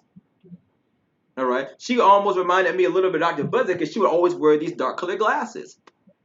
And Mm. it was she was so strange, bizarre, mystical that there were a Mm. number of bishops in that denomination who began to make rumors that she was a witch. And Mm. it came to a head, and she told them, all right, that before those of them that made those claims, before this time next year, God would deal with them, and they all dropped dead within a year. Which Wow. added even more credence to the fact, oh gosh, she really is a witch, you Yeah, yeah, yeah, yeah, know. yeah. So, That's not a way to get yourself cleared of charges. right. But yes. So you think about that. You think about like I said, Mother Boyd, who, I mean, you go back. I remember somebody told me about this. And they had to show me on video footage. This was back in the when they had the VHS, before they had all this Mm. video manipulation with Photoshop. You could see her, all right, sitting down in her chair praying, and they back then they called them shots, is what they called them, because she would do this kind of launching motion with her hand, like she was throwing something. But you could see Mm. on the VHS these orbs shoot out of her hand into people. I mean, Huh. it would be caught. I mean, it would not just a little bit. Oh, was that what I thought? I mean, it would be consistent, right? You think about Mother Estelle Taylor. You think about. I mean, there are so many other. You think about. Oh my God, I can't think of the guy's name. He was a bishop, and one of his um manifestations is his smoke would come out of his head Mm. when he would minister. So Wow. we come from a long line of of uh of mystics. Okay, speaking of Pentecostal church, I'm talking beyond speaking. I'm talking about actual mystics. When you let's not talk about Azusa. All right, the birthing ward of all of this, where there were accounts of people levitating, accounts of the lights changing colors of the rainbow, accounts of people Mm. speaking perfect Yiddish that they never heard before, accounts of people growing back limbs. I'm talking about down to the fingers. There are, we could go on, and there are, you can find tomes of and not just, like I said, not just with matter. I was just talking with Mystic Raven last night. I think it was. Me and her were counting about those of you who are a little bit older, not that very old. Remember talking as far back the age of the televangelist, Kathleen Kuhlman, right? Maria Mm. Eder. I mean, these people who just walked in this. We go even further back. Think about I've mentioned this to you, Derek Prince, casting out demons in the Netherlands. You think about Smith Wigglesworth. My God, this man, uh, you get me excited. I gotta calm down. There's an account of him. I love talking about my lineage and my heritage. Of him raising the dead, and this is very funny account. I recommend you guys all go. He had a one of his hallmark was raising the dead. I'm not talking about, I'm talking about literally people were in the morgue. Okay. Bringing them back to physiological life, resuscitation of life. Is what I'm talking about. Not in a proverbial sense. And Sure. there's this. I'm gonna say this last part I'm in because I can go all night. So there's this antidote. I'll send you the video because this guy tells the story a whole lot better than I do. But Smith Wigglesworth is with a fellow minister of his, and they are invited to kind of like a repast. Back then, repasts were a big thing. People had different views of death than they do now. Mm. And back then they'd have the repast in the house. They'd have the body laying in state in the house. In the Uh, house, right? so he was invited to come, and so he said, "Okay, well, I'll go along with you." And so they had these French doors, and behind the French doors was the person laying in state. And of course, in the actual main foyer, they would have the feast or whatever. They were eating, drinking, fellowshipping, or whatever. And so Mm. they were they kind of walked in arm in arm. And he was introducing people. This is my friend Smith Wigglesworth from so and so, and so here is so and so, whatever the case may be. So before he knew it, Smith had slipped out of his. I said he came in arm and arm. He had slipped away. So he was looking for him. Smith Wigglesworth went right to the double doors, opened the double doors, closed them behind him, opened up the casket, and said, in so many words, "In the name of the Lord, live." Now this is a man known for miracles, right? Mhm. Well, Moses, nothing happened. The man was as dead as a log. And he said, Good thing the doors were closed. right. Well, but here's the thing: it was see-through though. These were glass doors. So Smith is not noticing. People are like, "What is he doing?" And people, he's not. His back is to them. Okay, but they're looking at, and people, everybody's so shocked. They don't know, like, should we go in? What, what's going on?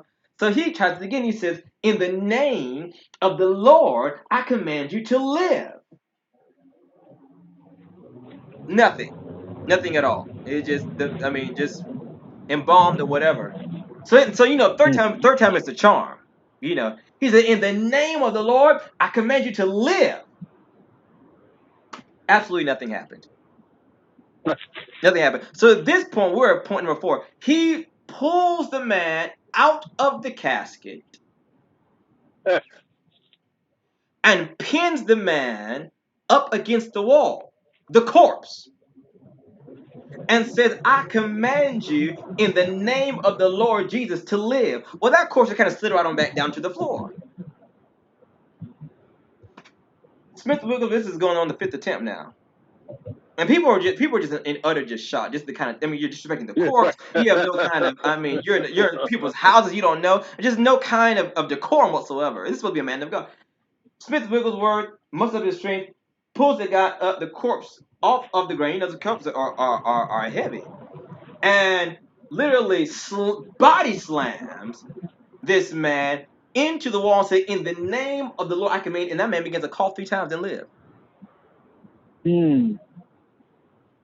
It was a buzz, as you can take. A lot of people were city officials. So I said all that. Tell me, check my comments. People are like, "What is he talking about? He's going up on a whole other tangent." I forgot we were on the show. I said all that to make the point that there is a long line of miracle workers and mystics that come through the charismatic uh, um, tradition, and particularly in Black spirituality, we've kept the memories of that in many of our assemblies. It is. I tell people this all the time. If you were to put, you know, um, video footage of, let's say, somebody being mounted in a voodoo ceremony right up against a charismatic service and cut the sound off, they'd be almost identical. We have the jumping and the shouting and the bucking and the shaking and the crying and the screaming and the convulsing and the matter of fact, you heard of Quakers oatmeal? Sure, quaking. Yeah, A, yeah. a lot of people don't know the Quakers were started off as a charismatic denomination. All right. So okay, I did not realize they were charismatic because I have friends who are Quakers. Now, Out see, they here. started off as, now what they are today, I can't Yeah, speak to. yeah. Because they pray silently. Right. But back So then, that's interesting. that was one of Yeah. their hallmark manifestations. They would quake. That's why they call them Quakers. They would quake. Right. Right. And they were pacifists or whatever the case may be. It's the same. I was talking with Mystic Raven last night about the idea of the holy rollers. All right. It's the same concept. They would send reporters out from the East Coast all the way to Azusa to see what this big commotion was that was sweeping the nation, and they will see these people, on the floor rolling around in these ecstatic states of ecstasy, and they call them holy rollers.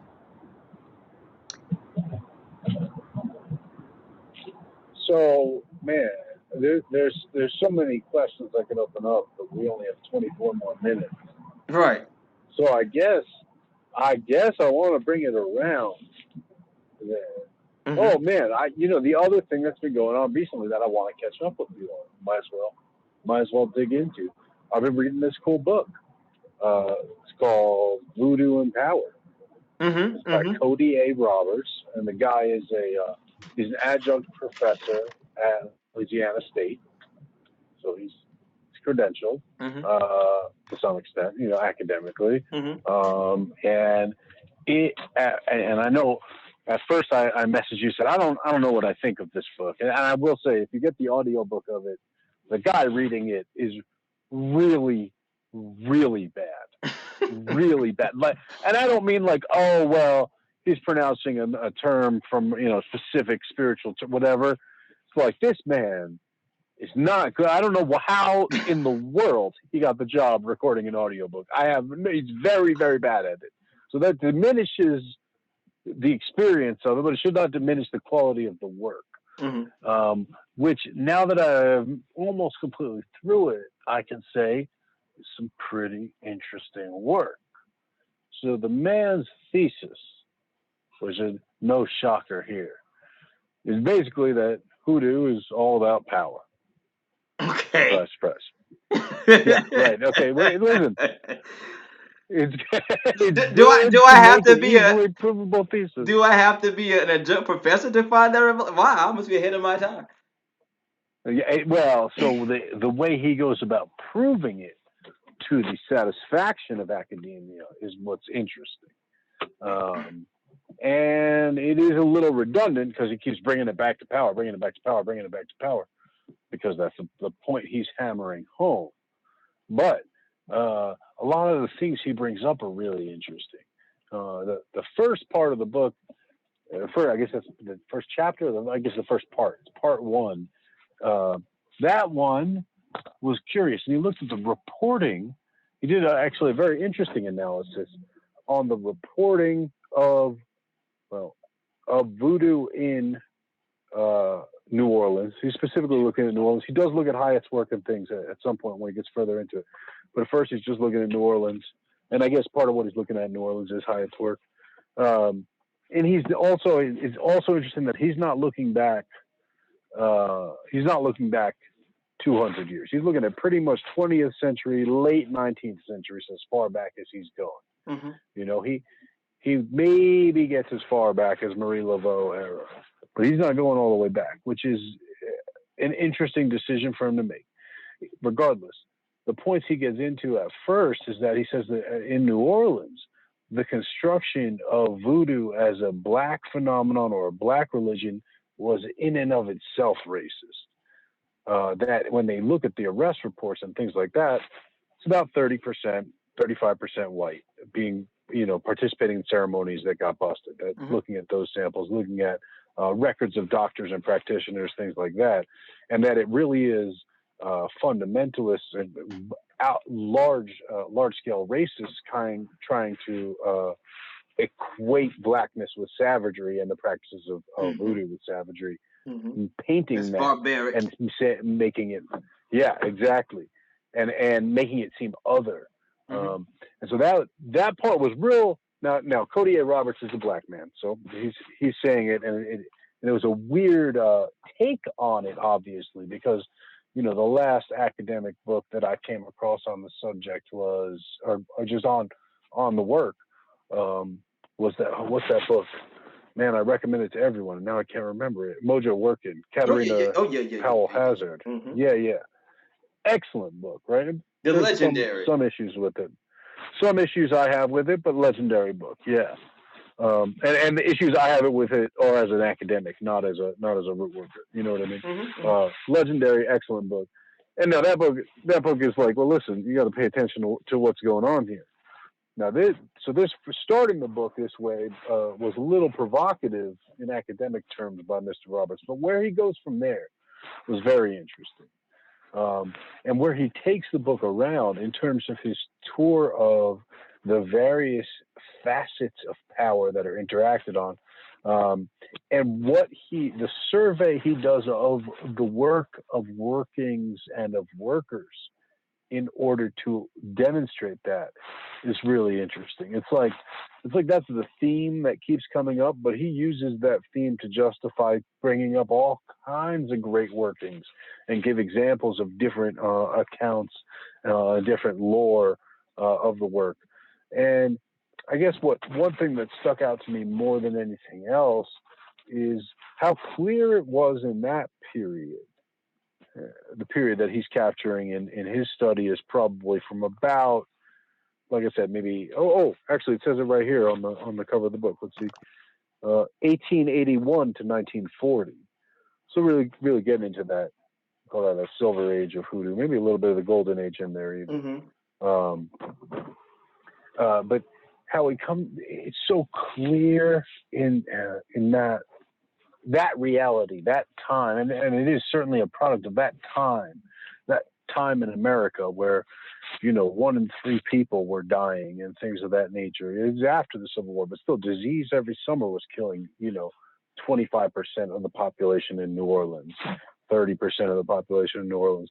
So the just the awareness in that time, to tie back to that earlier theme of the show, the power of desperation, the power of payment, of the power of an exchange, of the power of a sacrifice in the work, that I feel like it's almost like generationally absent in the here and now for the most part. Now that we're in the Bronze Age of hoodoo. The Bronze Age.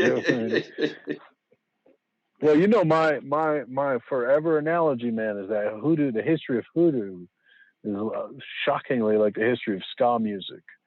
If you know about the history of ska music, immediately you'll be nodding your head and going, "Oh, that's interesting." But ska music started in Jamaica when Jamaica won their independence from Great Britain in 1963, and they took some of the indigenous music of the island, the indigenous form of calypso called mento, and they took some of the R&B music that the Armed Forces radio was playing over, and they kind of put together a new kind of distinctly Jamaican music, ska music.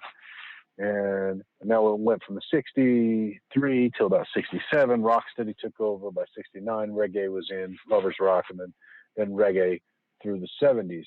But then something interesting happened when a bunch of those Jamaicans started moving to England in the late 70s and started playing their old records, as the British started hearing in ska music. And in the late 70s, early 80s, there's this second wave of ska music, which is all out of the UK. And it's kind of mixed with punk rock a little bit, or at least influenced by, and it's distinctly now it's British, right? Like there's white people playing the music now. This is the distinctly British and very commercially successful comparative form. And this is like the second wave of hoodoo, that silver wave of hoodoo. And then what you got around the 1990s was the third wave of ska music, when every kid who had been in a band in high school found out that they could put those horns to some good use and started making this silly music that was ska in that it had an upbeat and had horns, but that's about as far as it went. And now ska was in car commercials and ska's in cartoons and all this shit, but it's not really ska anymore. It's this, silly version of mainstream. You can't even call it watered down. It's a bubblegum ska influenced music. Now, in the midst of that, you also have a few traditional ska bands that are out there that are actually, on par with the old greats, and still the few of the old greats who still are alive and still playing will tour with these guys and still play. They're now in their 60s and 70s and things, but I got to catch them when I was a kid. And so I would say hoodoo is damn near the same trajectory in so many ways. I find that to be a veritable metaphor. And here we are in the third wave of hoodoo. And as we can see, there's a couple of us who are still traditional workers. But for the most part, it's kind of bubblegum, cartoon, car commercial hoodoo. This new do hoodoo. New do hoodoo, yes, sir. It's the who did it and why. The who did it and why. Well, and I gotta say, people are trying. I see it every day. People are trying to find. They know. I think that's what's most interesting is people know that what they're dealing with is not the real deal, because that's how they come to people like me, and that's why they come to people like you. That's why they're listening to this show, is because they know what's out there, and they know that ain't the whole story. Mm-hmm. The whole truth and nothing but the truth. They can tell that, because otherwise there wouldn't be a demand for guys like us if that weren't the case. Right. If they were satisfied by So it. we'd be putting And that's glitter on what our they all candles. say. What's that? I said we'd be putting No, glitter on our exactly. candles. No glitter. No glitter will be found on our candles. But I will tell you, I am a fan of that 24 karat gold powder. How did your ground pearl experiment work out? Oh, so here's the thing. So I put on the new tree, and the pearl incorporated perfectly, too perfectly. You couldn't tell it was there. So I added some dusting on top of it. So what's interesting is that when I put it on the new tree, you couldn't tell that's how fine everything was ground up. You could not see the silver, you could not see the gold, you could not see the pearl. You couldn't see the diamond that's in there. So I had to add more to it to kind of people can know, okay, I'm not just grinding up, herbs in I here. had the exact same thing with the nutrient. I did. I was doing. Well, I guess I'm releasing them tomorrow, so I'll talk about this right here and now. This will be the first mention of it. Is I did these little matchbox size altars for Santissima Muerte. I did set three types. I did 70 of each type. So I did one as a prosperity altar. It comes a little silver Santa Muerte, and it's got a little incense and a little charcoal. It comes with incense, comes with a little charcoal, comes with a little candle, and sort of a, you know, an emergency on the go pocket altar type deal. But and I kind of thought the novelty of making something so tiny and sort of portable like that. But at the same time, we worked that incense for 3-4 hours, man. I mean, that incense is got some real. There's a Santa Muerte incense, and then for each of the types, there's an additional. As you were saying, you could use it as a powder. You could Mhm, throw it in alcohol, and you can make a cologne of it. You can throw it mhm, in oil and make an oil of it, or you can add it to the incense. No problem. mhm. It could go everywhere. So for the prosperity one, I was pretty pleased with it. Boton de oro, ben ami, a little bit of. I know the 24 karat gold's in there, but I'm holding that out for last. Mhm. Heck, a little bit of cinnamon, give a really nice sweet smell, and that 24 karat gold powder. And man, just like you said, that Nutri gets it all so fine. And you're like, is there even any gold in there? It's gold. It's not cheap. So it's like you gotta have more gold. I want people to think that I'm stiffing them on the gold. There's Right. gold in there. You add more gold. You go through again. You're like, kind of when you shine the light on it the right way, it Right, you can kind of sparkles, and you see, can kind of yeah. But then you don't know what that really is. That glitter in there, or whatever. Yeah. yeah. Well, it ain't. That's the thing. It definitely ain't Hey, glitter. glitter. No, it ain't that. That definitely ain't glitter. That's what it comes to. But yes, and then you had an adventure with your Nutri, huh? You found out that, contrary to your expectations, it does not do so hot on certain items. Well, so here's the thing. So, this is kind of getting into our fanboy about the Nutri. We're building a support team, a support group for us. But I have put I don't know about you, but I could tell the Nutri was clearly sold, by these guys, Chinese business that mostly sells to people who grind grain with it. But there's a whole bunch of people putting things that are not grain to their Nutri. right. But I So mean, but I they don't know that say, official Nutri will support us. well, they say you can put pearls in there. So I Yeah, mean, they we don't could. say you can put bricks in there though. Okay, well, not emphatically, no, but it's implied. We can draw reasonable It's innuendo. implied. We can draw reasonable innuendo. Yeah, I mean, if you give me three extra blades, I mean, you give me at least one for me to experiment with. I think that was Yeah, that was part of that's it. how I felt. I was like, they're like, go ahead, try it. That's what that extra blade Right, it's said. for yeah. It's like so I can give you guys some more talking points when you want to go see your new tree. Well, you Right. can also, but so I had put a brick in here before, okay, but the Okay. brick I had put in there might have been 60, 70 years old. Now the brick my Okay. godson brought me, I don't know where that he said he got that from some graveyard in Charleston from wherever. And when I broke it open, I could see that it was not homogeneous. There was some other minerals or whatever in the So brick. now you broke it open with the hammer before you put in the nutrient, right? You didn't just try to shove a whole brick in there It wouldn't with the fit even if I nutrient. did. I can't put it up. Yeah. Well, now I'm tempted to run the top, so run it with the top off. They don't have any safety features on that thing. It's not like a food processor. You could run that thing with the lid off. You just gotta feed it down in there. But yeah, that seems extremely dangerous. Yeah, I broke it up first and Okay. put it in. Then when I broke it up, I saw that it was not. It was different colors on the inside. I was okay. This is the first thing I wanted to make sure that what I was looking at was not like metal because it was very shiny, but it was also brittle. Mm. So I thought, okay, well, there's not metal in there. But I really could not figure out what the additives were in the brick. But my new tree Mm. found out real quick. Um, real quick. I have to see some pictures. That thing, the blade is gone. It's not like the Yeah. blade looks like it was broken off, but it was just worn down sharply. It's like it was so weird. And so when I actually went to go sift Wow. it, lo and behold, there were pieces of blade in that, that so I said to my guys, I said, well, you got pieces of metal in your brick now, so it's gonna be very, very protective now. Yeah, that ain't bad. That ain't a bad. There's anvil dust built in.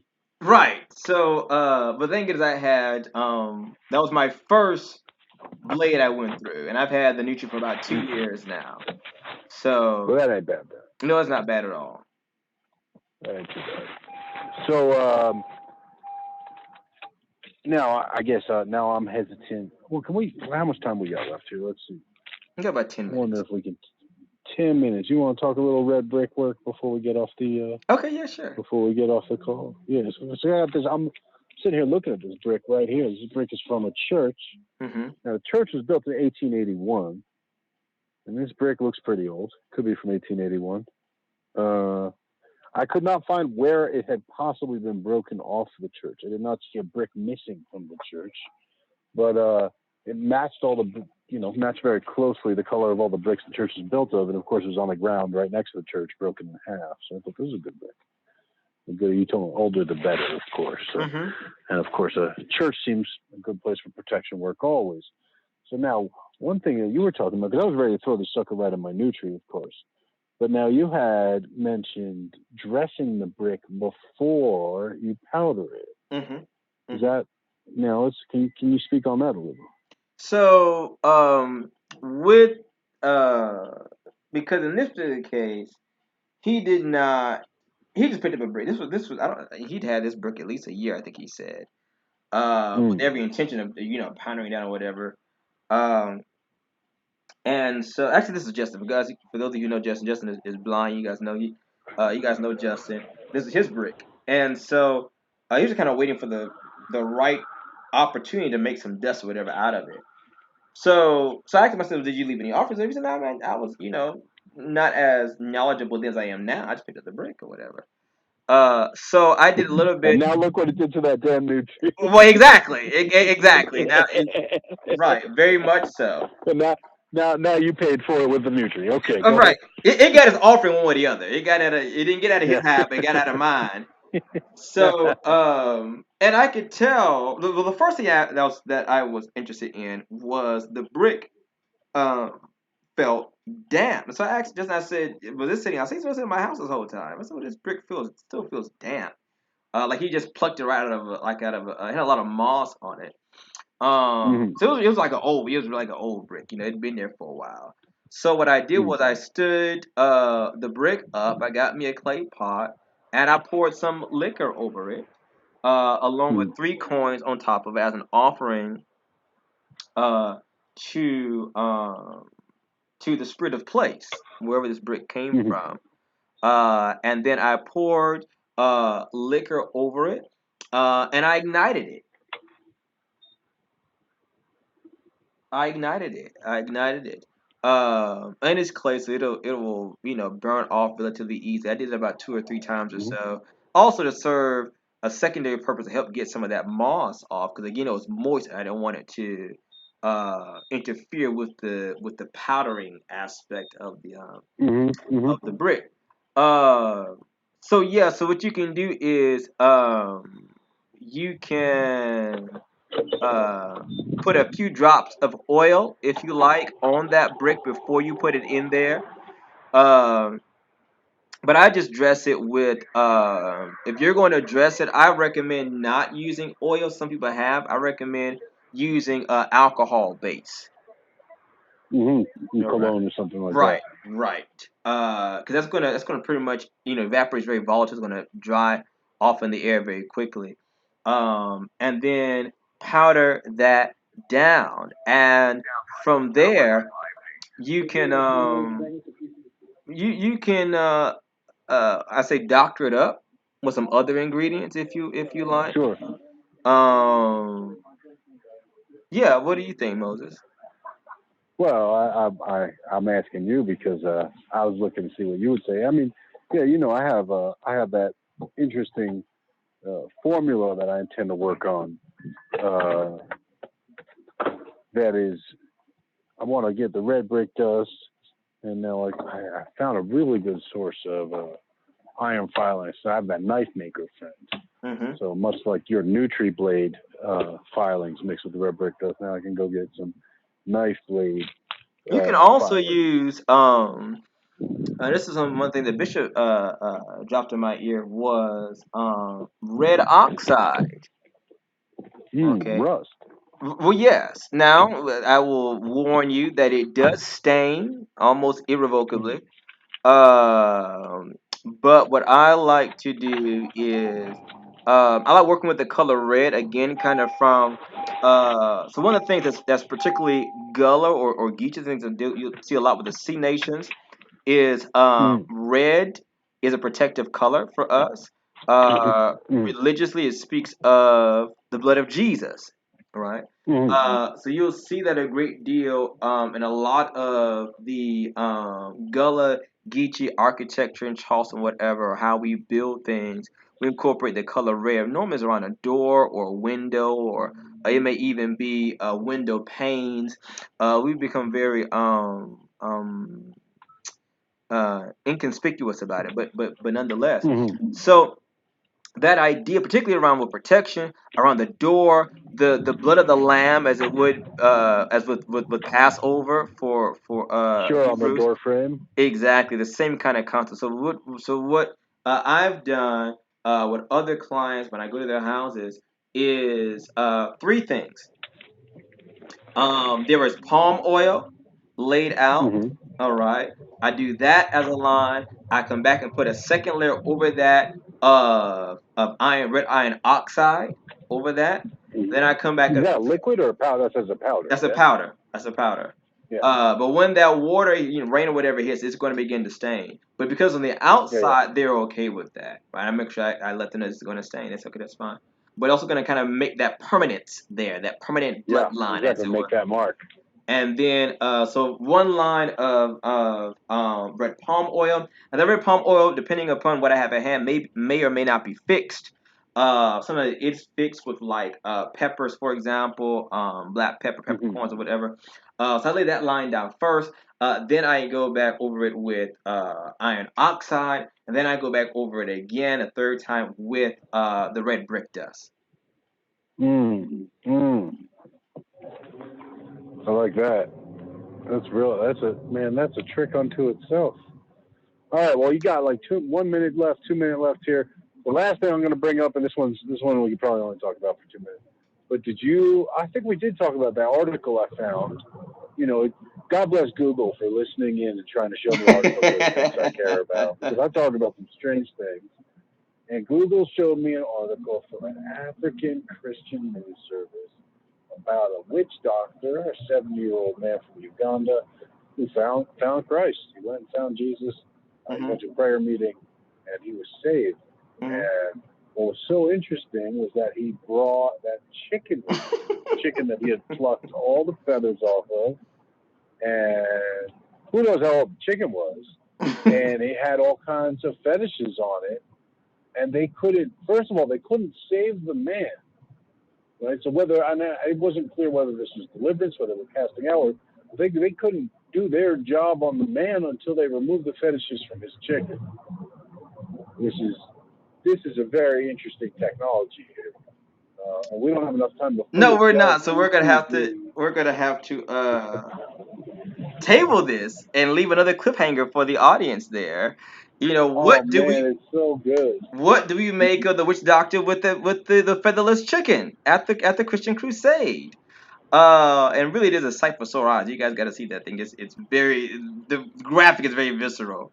Of this featherless chicken. I mean, it's just, the chicken is just there. It's just hanging out, and the guy brought it in like his coat or whatever. He's just carrying it with Yeah, and him.